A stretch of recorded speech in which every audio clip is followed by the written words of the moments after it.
प्रदेश की अखिलेश यादव सरकार सफेद झूठ बोल रही है। वो ये मानने को तैयार नहीं कि अखिलेश राज में दंगों के आंकड़ों ने सभी रिकॉर्ड तोड़ दिए।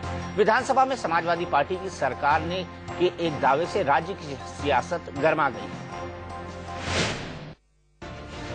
अखिलेश सरकार ने विधानसभा में लिखित जवाब में कहा है कि उनके कार्यकाल में उत्तर प्रदेश में पिछले 18 महीने में महज 3 दंगे हुए हैं।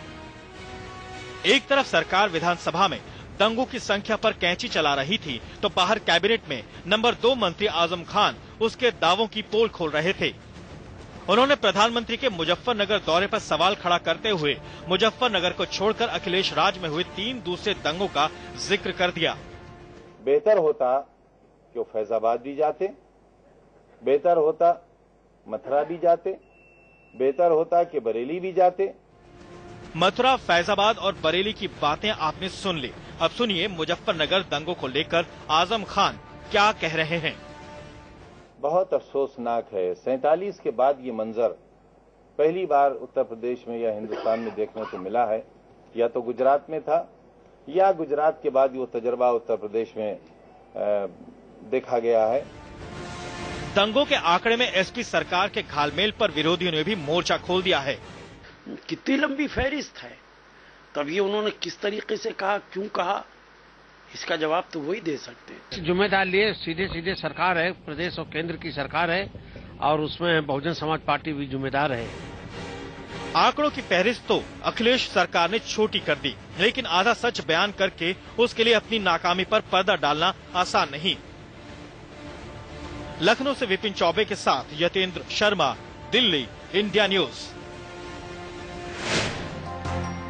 अंदर की बात यह है कि अखिलेश यादव ने इसी साल मार्च में कबूला था कि राज्य में 2012 में 27 दंगे हुए, लेकिन अब उनकी सरकार अलग आंकड़े पेश कर रही है। वहीं केंद्रीय गृह मंत्रालय की रिपोर्ट कहती है कि उत्तर प्रदेश में सांप्रदायिक हिंसा के 104 मामले दर्ज किए गए थे, जिनमें 33 लोगों की मौत हुई और 456 लोग जख्मी हो गए। यही वजह है कि अखिलेश सरकार के दावे को आजम खान जैसे उनके सहयोगी भी मानने को तैयार नहीं। मुजफ्फरनगर में के मुद्दे पर आज दिल्ली में बीजेपी ने बड़ी बैठक की। इसमें खुद पार्टी अध्यक्ष राजनाथ सिंह मौजूद थे। पार्टी ने अखिलेश सरकार पर एक समुदाय विशेष की अनदेखी का आरोप लगाया। मुजफ्फरनगर में अब कर्फ्यू को 24 घंटे के लिए हटा दिया गया है, जिसके बाद सड़कों पर सब कुछ पहले जैसा नजर आया। यहाँ हम देख सकते हैं कि पूरा बाजार लोगों से खचाखच भरा हुआ है। काफी दिनों से ये कर्फ्यू में ढील दी जा रही थी कुछ समय के लिए, पर अब 24 घंटे के लिए पूरा कर्फ्यू यहाँ से हटा दिया गया है। जिला प्रशासन द्वारा ये फैसला लिया गया है। एक तरफ शहर में स्थिति सामान्य होती दिख रही है, तो ग्रामीण इलाकों में हालात सुधरने का इंतजार हो रहा है।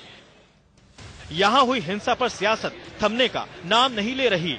मैं आपके साथ हूँ और ये अखिलेश को पता नहीं है, लेकिन उनके पिताजी को अच्छी तरह से पता है कि मेरे इस बोलने का मतलब क्या होता है।